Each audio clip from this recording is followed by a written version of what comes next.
guys, and welcome. Last time, we followed Nikki and Momo to Star Heaven, where they met Joy and Ashley. In this third chapter, their adventure goes on in the Apple Federation. Nikki and Momo grab onto each other in a panic as Loen speeds down the road. They finally stop by a house, Mayor Rodell's home. Nikki notices a photo on the seat. It shows a teenager not older than 16 or 17 in a uniform. He vaguely resembles Loen. Stepping out of the car, Nikki sees a majestic bridge, the same one can be seen in the picture above the young man. She then feels a flash of inspiration. Bursts of smoke, the smell of battle. The mayor is delighted to see Loen. It's been years. Spring is cold in the mountains. They all sit by the fireplace with hot tea and cookies when Mom recognizes the mayor as one of the men from the photograph. Indeed, that's him and Loen. They fought in the war together. He goes on about how Loen even received a medal, but the mercenary interrupts Rodell, saying how he pawned it, to which Rodell can't help but laugh. Then, getting serious, Loen asks him about the situation in Shadowflow. "It's getting worse," Rodell replies, turning on the news. A mysterious illness struck the bridge operators. They've been losing consciousness and randomly operating the bridge. But it is an important transportation hub, so it can't be completely closed down. They decide to investigate on location. And to pass the bridge's border control point, Loen had asked Rodell to make Nikki a passport. Now they're all set to go. As they arrive near Shadow Bridge, with the river below them, Nikki is amazed at its size. It isn't called Gateway of the Era for nothing.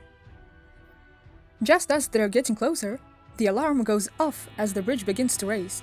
All of a sudden, Rodell lets go of the wheel as if his hands were pulled up by strings. Reacting quickly, Loen grabs the wheel and gets them safely to the other side, and manages to drive the damaged car to the city.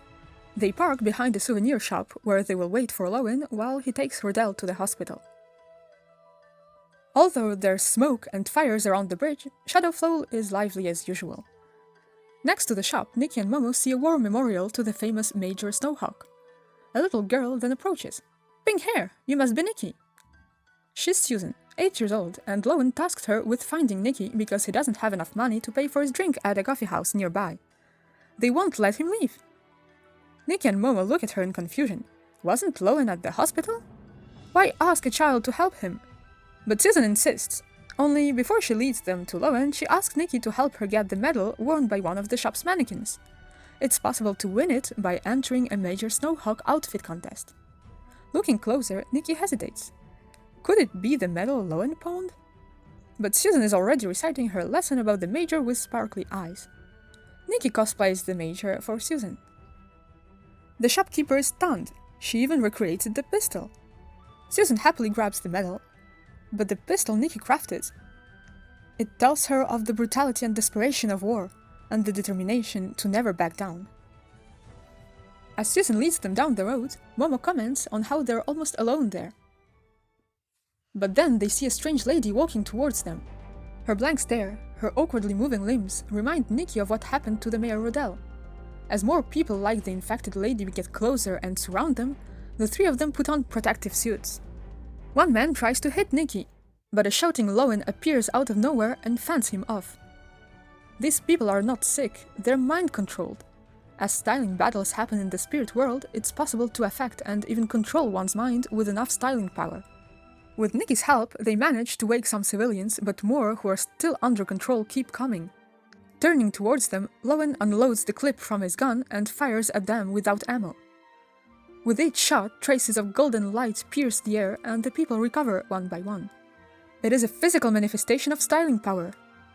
The street is calm again, but not for long, so they head back to the tourist area as mind control is harder to do in a crowd. Not too far away, a reserved man sits in a coffee house, all tense. Straightening his tie, he whispers, "Pretty soon you'll see what happens when you underestimate me." As they walk, Susan declares that Loen isn't Loen. After all, she met him at the coffee house, and he had black curly hair. Loen then raises his eyebrows at Nikki. But she didn't get suspicious because getting coffee without paying sounded just like him. Oblivious to their talk about the imposter, Susan demands her promised cake from Loen. But as he doesn't have any, she begins to cry, saying Major Snowhawk will come and get him. Loen looks away when he hears the name. "He is no hero," he answers. just someone who ran away from the army. But his words only make Susan cry even louder. After a few minutes, she yawns and asks Loen to carry her. As they're walking amid the tourists towards the information center, Loen stops abruptly. Turning around, Nikki sees how pale he is, and blood is seeping through his clothes.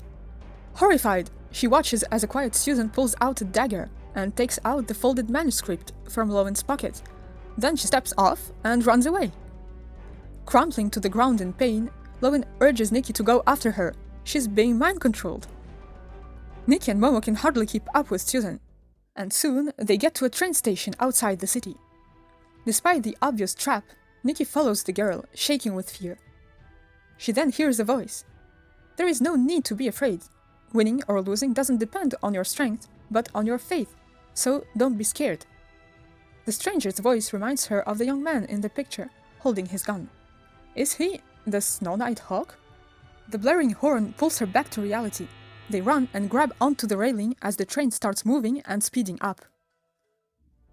The train is empty, but all the seats and racks are covered with bags. Nikki wakes Susan up with her styling power, and she falls asleep in her arms. Nikki notices she doesn't have the manuscript anymore. As they get closer to the bridge, Nikki hears the alarm go off, but the train doesn't slow down. Grabbing onto seats to get up again, she spots a thin figure in the corner. The man slowly approaches them, as now the train reached the top of the bridge in a fragile balance above the raging river. He's Vulture, and he is incredibly proud of himself. My job, he says, is to deliver you and this bunch of papers to him. Yet, when Nikki overpowers him with her styling power, Vulture furiously takes out a remote control. Die! He screams. The shockwave of the explosion rushes towards Nikki as she drapes herself over Momo and Susan. Her snowflake necklace suddenly glows gold, and the teenager appears from the summoned Gate of Heart, gun in hand. Don't be afraid. The Snow Knight Hawk comes to protect them, but he disappears just as fast, leaving a shard of his designer's personality mirror in her palm, shaped like a bullet. Besides the designer's memories, the reflections also contain their spiritual powers. Vulture angrily pushes the button again.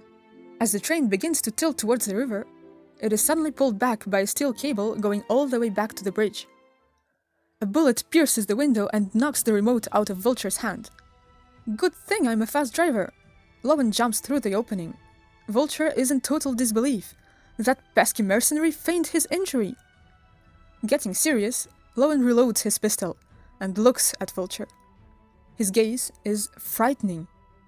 Vulture backs away, stuttering. He got this far, he can't lose. Trembling from rage, he throws another bomb at Nikki. Loen dashes forward to protect them with a golden shield. His figure overlaps with the blonde teen from the mirror. When the smoke dissipates, Vulture is gone. And Nikki lets out a scream. Loen's clothes are soaked with blood. It was all a bluff. Interrupting Nikki's concerns, he urges her to get out. The countless bags around them are filled with bombs. Although weak and pale, he still flashes a smile with determination in his eyes. Following them with Susan in his arms, Loen runs through smoke and explosions in the lost car, as the train collapses slowly into the river. Are you Major Snowhawk? Susan looks up, woken up by the blast. As they get closer to the edge, Loen covers her eyes and reassures her with a soothing voice. Nikki and Momo are already waiting for them on the bridge. They're so close to safety, but she has to help. The noise, the smoke. She is in the memories of the young man, the Snow Knight Hawk. A battlefield, smoke, fear and desperation, entrusting your life to a friend. Only courage brings light. She shouts at Loen, who is running towards her. Do you believe in me? Only smiling in return, he takes 2 more steps and leaps. A snowflake transforms into a breeze that carries Loen and Susan to the bridge. Nikki saved them with her styling power. They come to check in on Rodel, only to discover he's perfectly well, and only feigning injury when the nurse comes in. Breaking the awkward silence, Loen reminds Nikki and Momo they have to get going. Troubled, Nikki asks him about the Vulture incident. What did he steal if she still had the manuscript? The second half? But Loen smiles and shakes his head. It was a fake. She then shows him the bullet-shaped chart from the hawk's reflection. Loen stops in his tracks, lost in thought. When he answers Nikki, he only points out how it proves her growing power. She can connect memories to the real world now. Sadly, it's time for goodbyes. They've exposed themselves, and Vulture's boss will be on the hunt for the real manuscript soon. Loen will attract their attention to give Nikki more time to decipher the original notes. Seeing how sad she looks, Loen cheers her up, and if she ever needs help, she should just take out the bullet. Now it's just the two of them again, on a mountain path. Soon, they notice a familiar figure up ahead. It's Joy! Carrying a big travel bag, she's asking a passerby about a pink-haired girl and a talking cat. When they catch up with her, she's all smiles, but quickly frowning when they find out she got eliminated from the pageant. Despite the potential danger, Joy is determined to join Nikki and Momo on their journey. As they still need more clues from Ian and Marina, they have time to visit Mayor Rodell for some barbecue. And that's the end of the third chapter. Seeing how chapter 12 will be out soon, I'll try my best to catch up at some point, but I don't know. Okay, for now, thank you so much for watching. If you enjoyed this video, please like, comment, and even subscribe. And I'll see you all in my next video. Bye!